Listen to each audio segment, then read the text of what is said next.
어서 오세요. 이지북스입니다. 저는 개인적으로 지난해가 내내 겨울 같았던 것 같아요. 오늘은 겨울에 저를 살게 해준 책들 2권 소개할까 합니다. 겨울의 언어와 빛나지 않는 그대를 위하여. 먼저 북튜버로도 유명하신 김겨울 작가님의 겨울의 언어입니다. 기본적으로 저는 겨울을 안 좋아해요. 근데 그게 뭐든 제가 싫어하는 걸 좋아하는 사람이 있으면 그게 왜 좋은지 항상 궁금은 하거든요. 내가 어떤 부분을 잘 몰라서 그 대상을 좋아하지 않는 걸 수도 있고, 기본적으로 뭐 논리가 동반된다면 항상 좀 설득당할 준비가 되어 있는 그런 타입이에요. 그런데 이 책은 뭐랄까 논리와 감성이 동시에 막 휘몰아치면서 되게 생각을 바꿔놓는 그런 류의 책이었어요. 이 사람이 항상 해맑은 사람이고 뭐랄까 목표치를 착착 이뤄와서 겨울이 좋다라고 하는 게 아니라 오히려 저랑 너무 똑같은 생각을 하는 사람이더라고요.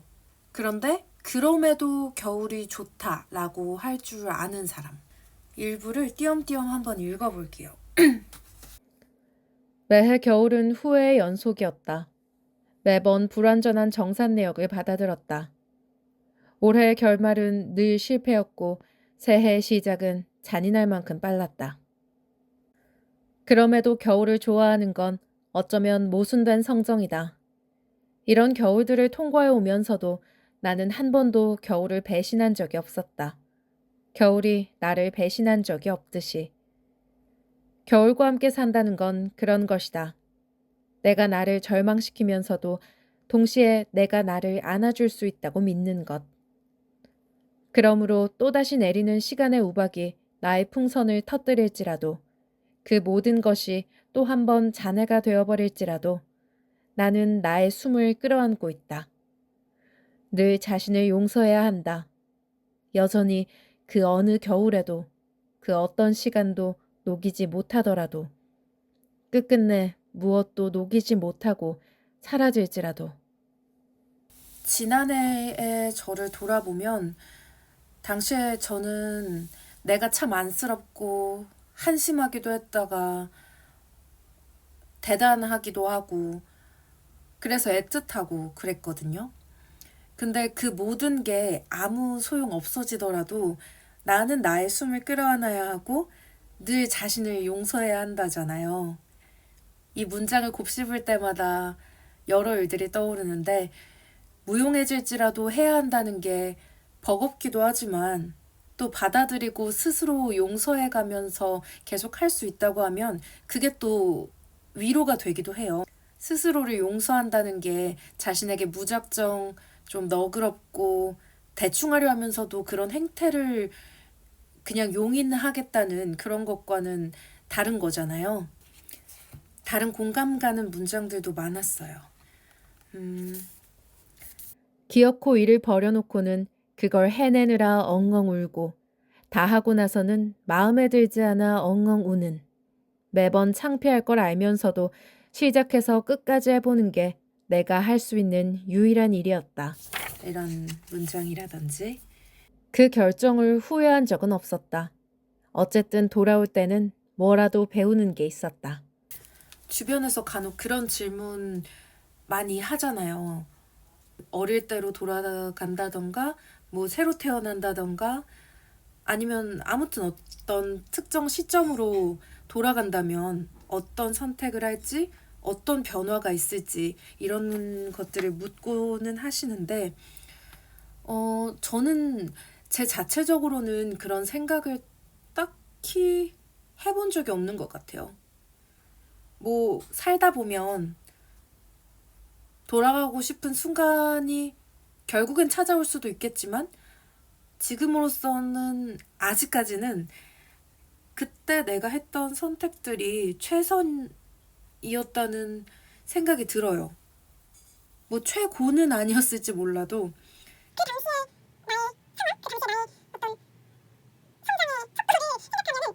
나한테 주어진 상황에서 뭐 나름의 최선이었다 라는 생각이 들어서 그 결정이 아쉬웠던 적은 있지만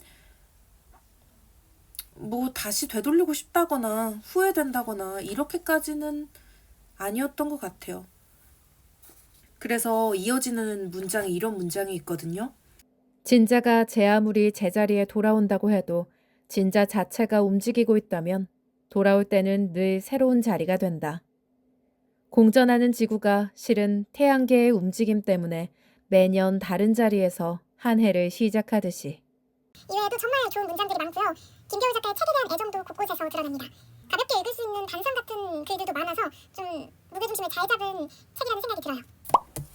그리고 두 번째, 빛나지 않는 그대를 위하여 라는 책입니다. 저는 행궁동의 그 책방 시오라는 곳에서 만났고 나는 애쓴다고 하고 있는데 아웃풋이 만족스럽지 않게 나오는 그런 때였어서 이 빛나지 않는 그대를 위하여라는 제목에 끌렸어요. 뒷표지 읽어볼게요. 아마도 나는 끝까지 나를 온전히 사랑하지 못할 것이다. 빛나지 않는 나에게 끊임없이 동정을 보낼 것이다. 하지만 나를 사랑하기 위해 노력하기를 주저하지 않는다. 어쩐지 이제는 그러고 싶다. 나 자신을 사랑하지 못할 운명이라면 평생 나를 짝사랑하는 것도 운명이겠지. 짝사랑과 운명이라는 단어는 모두 낭만적이다. 남은 생을 낭만적으로 살고 싶은 나는 대단한 낭만주의자이다. 빛나지 않는 나를 위하여.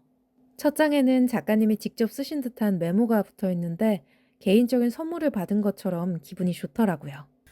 저도 좀 딥하게 생각을 할 때가 있지만 처음 읽었을 때는 그보다도 좀 더 어둡다는 느낌이 좀 있었어요. 그럼에도 가장 마음에 들었던 부분은 여기입니다.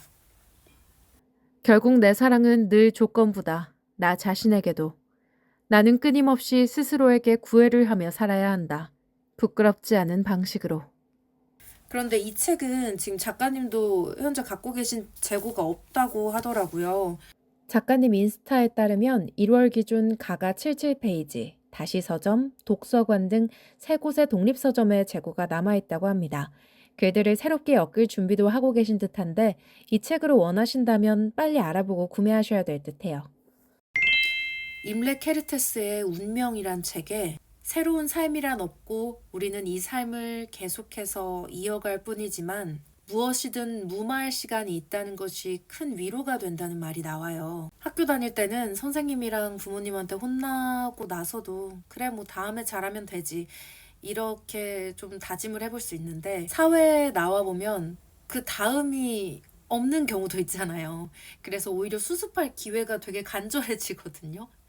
내가 한번 잘못해서 그 다음 또 다른 기회를 얻지 못할 수도 있고 아니면 뭐 아무튼 고과에서 마이너스가 된다든지 그럴 수 있기 때문에 오히려 수습할 기회가 간절해질 때가 있어요.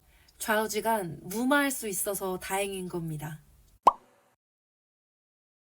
책 한 권으로 당신의 하루가 좀 더 쉬워지길 바라며 이지북소 오늘 영상은 여기서 마칠게요. 그럼 다음 영상에서 또 만나요.